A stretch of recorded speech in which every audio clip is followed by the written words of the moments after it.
வணக்கம். இது your cinema today வழங்கும் கோலிவுட் லேட்டஸ்ட் அப்டேட். நடிகர் விஜய் அவர்களின் 68வது படமான the greatest of all time, சுருக்கமாக கோட், இந்த படத்தின் வெளியீட்டு தேதியை பற்றிய யூகங்கள் வெளியாகி இருக்கின்றன. ஏஜிஎஸ் என்டர்டைன்மெண்ட்ஸ் சார்பில் கல்பாத்தி எஸ் அகோரம், கல்பாத்தி எஸ் கணேஷ், அர்ச்சனா கல்பாத்தி தயாரிப்பில் மங்காத்தா மாநாடு வெற்றி பட இயக்குனர் வெங்கட் பிரபு இயக்கத்தில் உருவாகி வரும் படம் கோட். இந்த படத்தின் இசையமைப்பாளர் யுவன் சங்கர் ராஜா, இந்த படத்தினுடைய ஒளிப்பதிவாளர் சித்தார்த் உன்னி, நடன இயக்குனர் ராஜசுந்தரம். அக்டோபர் 9, 2023 பாடல் காட்சியோடு தொடங்கிய இந்த படத்தினுடைய படப்பிடிப்பு தொடர்ச்சியாக மிக மும்முரமாக நடைபெற்று வருகிறது. முதல் கட்ட படப்பிடிப்பு சென்னையிலும், 2ஆம் கட்ட படப்பிடிப்பு தாய்லாந்து பாங்காங்கிலும், 3வது கட்ட படப்பிடிப்பு ஹைதராபாத் பிலிம் சிட்டியிலும் நடைபெற்றது.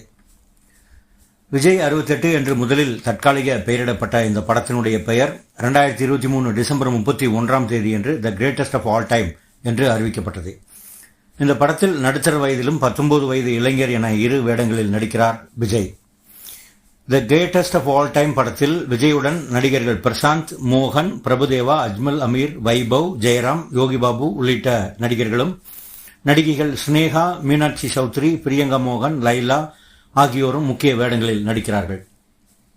இந்த படத்தினுடைய ஓடிடி உரிமையை அமேசான் நிறுவனம் மிகப்பெரிய தொகைக்கு பெற்றுள்ளதாக கூறப்படுகிறது. முதலில் கோட் விஜயின் பிறந்த நாளில் 2024 ஜூன் மாதம் வெளியாகும் என்று எதிர்பார்க்கப்பட்டது. ஆனாலும் இன்னும் படப்பிடிப்பு முடிவடையாத நிலையில், படப்பிடிப்பு முடிவடைந்து போஸ்ட் புரொடக்ஷன் எனப்படும் இறுதிக்கட்ட பணிகள் எல்லாம் நிறைவடைந்து இந்த படம் ஜூன் மாதத்துக்கு தயாராகி ஜூலை 31, 2024 வெளியாகும் என்று அதிகாரப்பூர்வமற்ற ஆனால் நம்பிக்கையான தகவல்கள் வெளியாகியுள்ளன. மேலும் இது போன்ற புத்தம் புதிய கோலிவுட் அப்டேட்டுகளுக்கு இணைந்திருங்கள் யுவர் சினிமா டுடே யூடியூப் சேனலுடன். ஷேர் பண்ணுங்க, சப்ஸ்கிரைப் பண்ணுங்க, தொடர்ச்சியான உங்கள் ஆதரவை எங்களுக்கு கொடுங்கள். நன்றி, வணக்கம்.